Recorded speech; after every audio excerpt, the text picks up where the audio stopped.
I grew up surrounded by a loving family and kind friends. Our household was as normal as any, neither excelling in intellect, sports, nor in looks, but I believe I was fortunate with the good relationships I had with people. Perhaps that's why I have a tendency to trust people too easily. For this reason, I've often been told that I'm naive or quirky since I was a child. This story is about an episode with my pitiful mother-in-law, who took advantage of my naivety.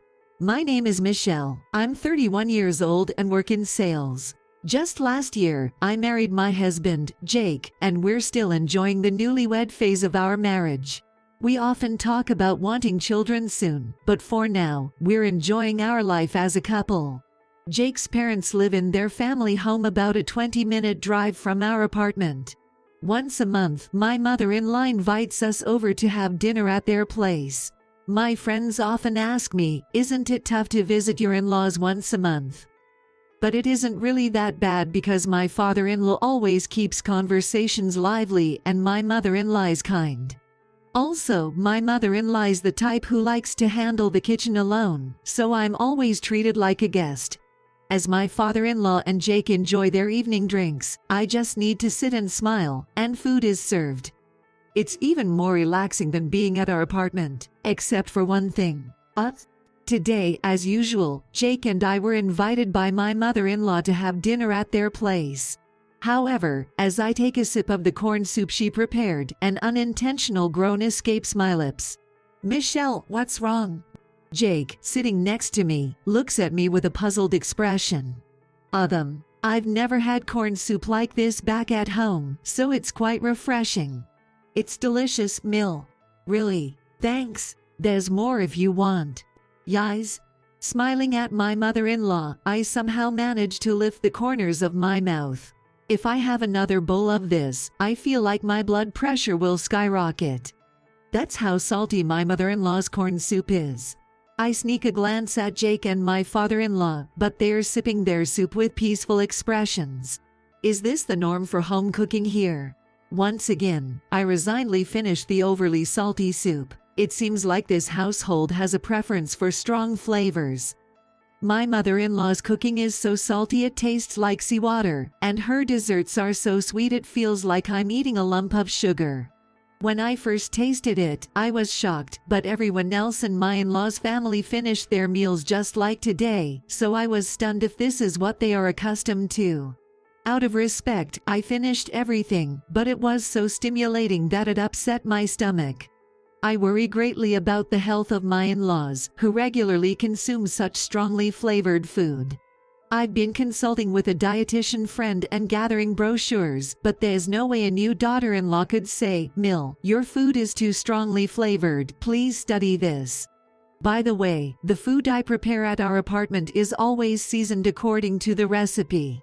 Every day, I ask Jake, "Is it delicious?" thinking he might find it bland. Each time, he responds sweetly, "If it's made by you, Michelle, anything is delicious," but I couldn't help but doubt the sincerity of a person who grew up in a household with such strong flavors.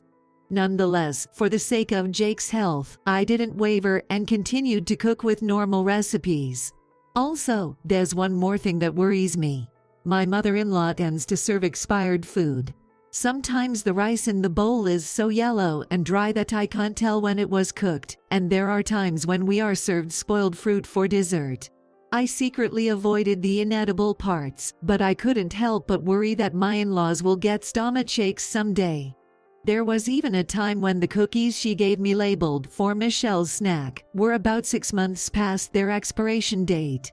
That one time, my husband caught it and said, "Mom, this is past its expiration date, isn't it?" My mother-in-law laughed it off saying, "Oh dear, I must have been distracted," which was reassuring.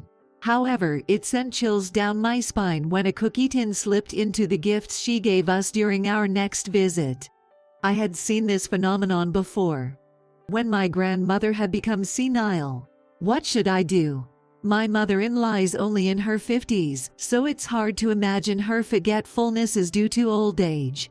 The overly strong seasoning in my in-laws' meals. The possibility that my mother-in-law might be senile. I wanted to discuss both with my husband, but I was unable to do so out of fear of shocking him.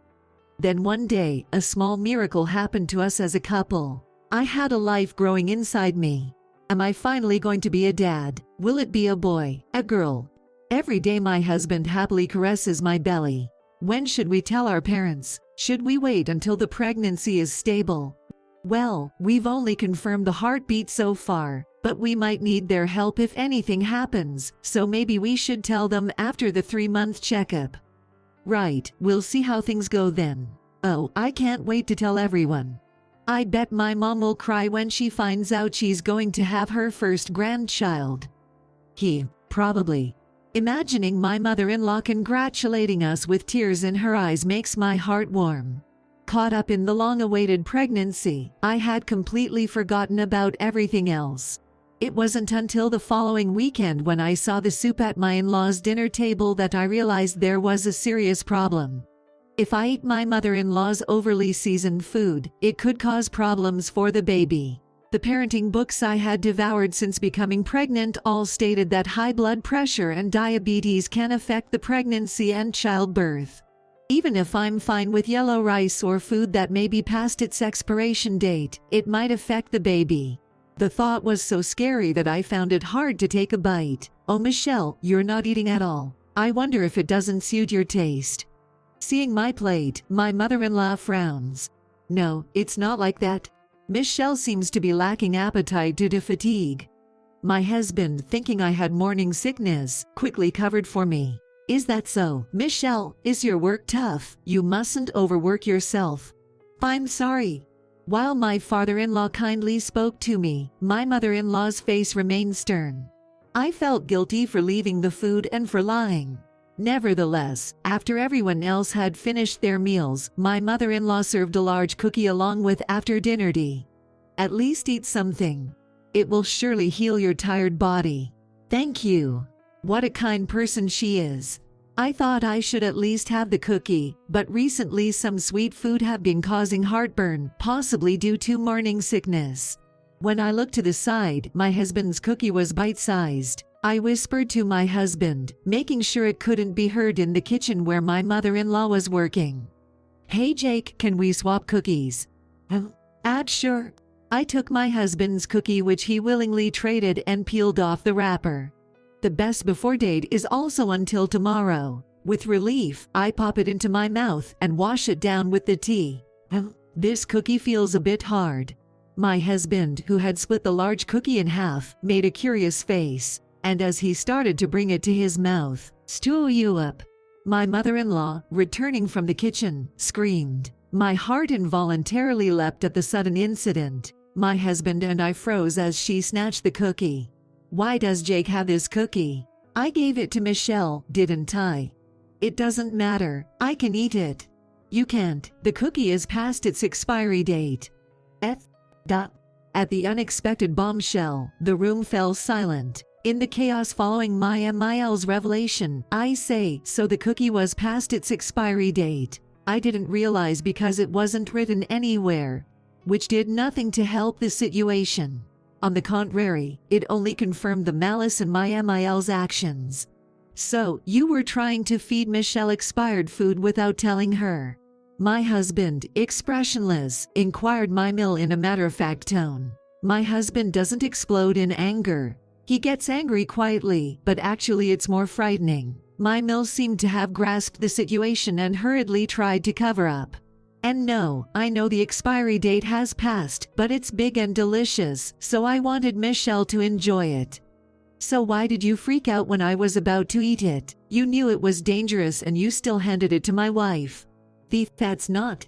Even I finally understood, realizing what was happening, chills ran down my spine. So, have you been intentionally giving me old food and expired sweets all this time?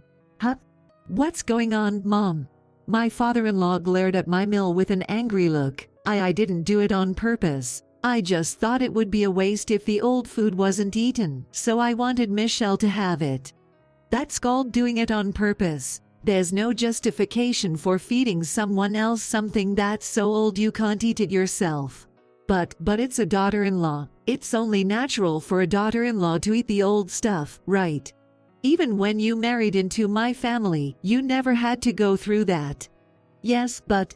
Mimo panicked, pounding on the table. As I watched her, I felt my heart grow cold. The Mill I once loved was not there. I was extremely disappointed, thinking it was all an illusion. The disappointment multiplied because I thought she was a kind and good person. Now that I've realized I've been betrayed, all I see is a pathetic old witch making a mess of her hair and offering excuses. That being the case, something else is bothering me. Was it all due to my mother-in-law's malicious intent? Could it be even the overly seasoned food was a form of harassment? Huh? My father-in-law and husband's eyes bulged out. My mother-in-law had a look on her face that said she was in deep water. My husband, with a poker face, picked up the bowl of soup in front of me. No, don't, Jake. Ignoring his mother's restraint, Jake took a mouthful of the soup. Then he spit it out forcefully. Ick, is this salt water? Even my father-in-law made a bitter face as he tried the untouched stew I hadn't eaten. Michelle, have you always finished meals like this? Yes, I thought this was how food was prepared in the family. Since you and Jake were eating it. That's because ours was normally seasoned. I see. So that's how it was? Seeing me understanding the situation, Jake's shoulders droop as if he's lost strength. No, any way you look at it, this seasoning is weird. And you've been given expired stuff too. Because I thought, maybe Mill was going senile. Set senile. My mother-in-law's mouth twitched. She must be shocked to find out that the daughter-in-law she disliked so much and harassed was pitying her, thinking she was a senile old woman in her 50s. What a pitiful person. Michelle, you're kind. You put up with this thinking that Mom was going senile. Jake comforted me with a gentle voice. And to think that Mom...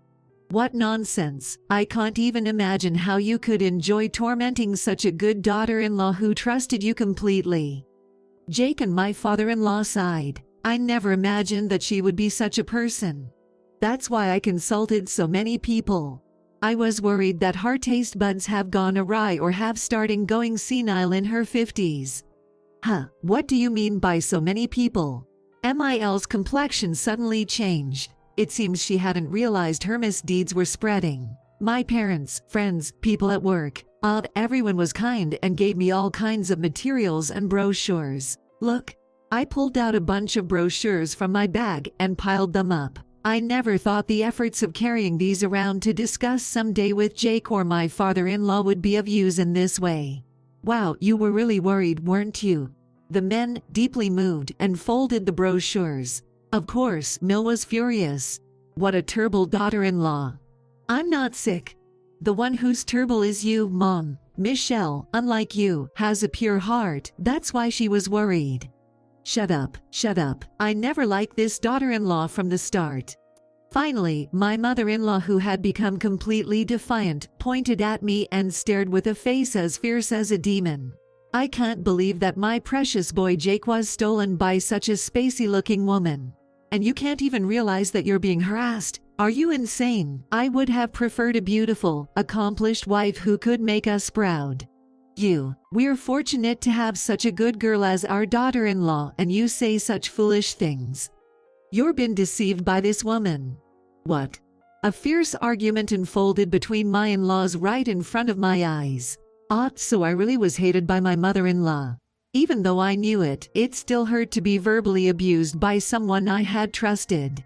Next to me, my husband Jake mumbled in a low voice, "Mom, why didn't you tell me before we got married? If you did, I would have." Jake. My mother-in-law turned to him expectantly. "That's right, you're on my side, aren't you?" her eyes seemed to say. "If I'd known, I would have cut ties with you, Mom." Jake? Ignoring my mother-in-law's despairing look, Jake hugged me tightly.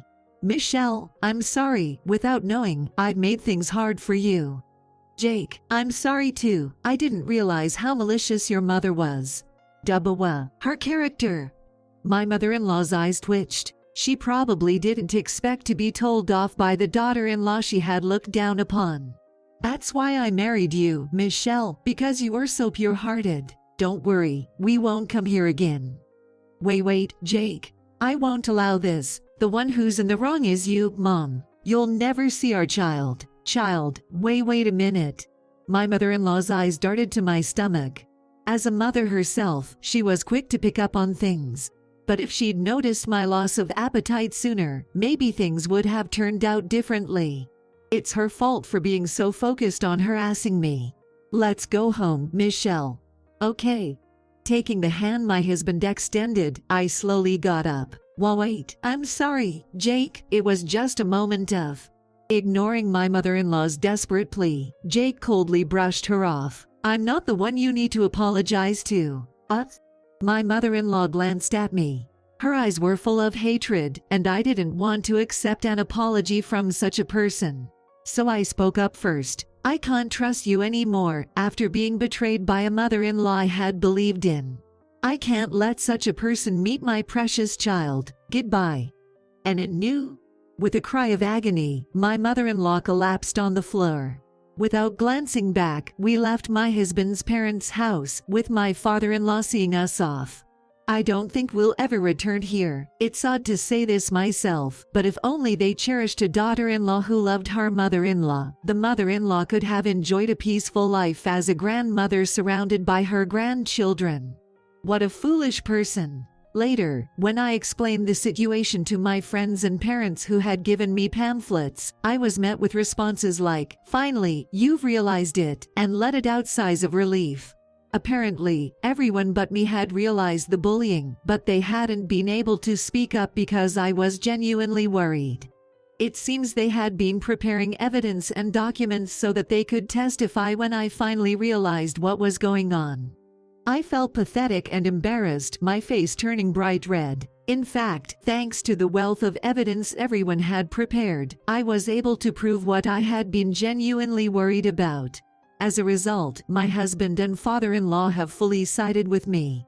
I truly felt how blessed I have been with the people around me. A year later, I am busy every day taking care of my newborn son. Today, we are celebrating the baby's first half-birthday, so I'm working hard to prepare a special meal for the family. My husband is doing a great job as a dad, comforting our son and changing diapers. In the midst of this, I get a call on my phone from my father-in-law. I invited him to the baby's party, so I answered the phone without hesitation, thinking he must have something to ask. "Hello, is this Michelle?" The person on the other end of the line, trying to gauge my mood with a honeyed voice, was of course not my father-in-law. I can tell, even after a year. It's my mother-in-law. After declaring my break from the family, I moved to a place far away and only told my father-in-law our new address. I blocked my mother-in-law's number and had her remove my number from her phone. Thanks to my husband and father-in-law acting as barriers, I was not ambushed at the hospital when I gave birth, and I have been able to spend truly peaceful days. Is she planning to ruin that? Just knowing that my mother-in-law was on the other side of the phone was enough to give me goosebumps. Where's my father-in-law? He's in the bathroom right now. Hey, you're having your baby's first party today, right? It seems she guessed from the festive preparations my father-in-law was hurriedly making. My husband seems to realize who is on the phone from my tone, and gestures with a worried look on his face that he will take the call. But I made an okay sign with my finger, and continued the call. I'm a mother now, too. The time when I was a pure and cute daughter-in-law is over. Hey Michelle, I'm really sorry about what happened. I must have been out of my mind to do something so mean. I'm really sorry. So, will you let me see my grandchild soon? I'll buy him lots of cute clothes and toys. Right. Well, no need for toys. They might be rigged with needles or bugs. I wouldn't do such a terrifying thing. But you did make me eat that stuff. That's an exaggeration. It wasn't that bad. Consuming too much salt, sugar, or mold can harm your body. But, look, I'm really sorry. You're kind, Michelle. You understand, right? Yes, people often say I'm kind. Right. But I'm not kind. I'm just naive and trust people too much. But once I'm betrayed, I can never trust again. So, I will never trust you again, and I will never forgive you. I will absolutely never let you meet my dear son. Wait, Michelle. Hey, what are you doing? Oh. On the other end of the phone, I could hear my father-in-law's angry voice and my mother-in-law's screams. Quietly, I pressed the end call button. Sorry about my mom, but you've become strong, Michelle. My husband sighed in relief, placing his hand on my shoulder, praising me. Of course, I'm this kid's mom after all. Our son, happily lounging in his crib, flapped his hands excitedly when he saw me. I responded to his gestures by picking him up and nuzzling my cheek against his. His small, soft body, the faint scent of milk on his lips, his pure black eyes reflecting me. Just having my son around fills me with overwhelming protectiveness and maternal love. To protect him, I could become a shield or even a demon. The days of being a naive, kind-hearted daughter-in-law are over. Oh, something smells good. The roast in the oven should be about done. Looking forward to it. Our son, who doesn't understand anything, responded joyfully, making us both smile. Days of being unaware of people's malice were carefree and happy, but that was because the people around me were protecting me. So now, it's my turn to protect my family. I resolved to become stronger, so these peaceful days can continue forever.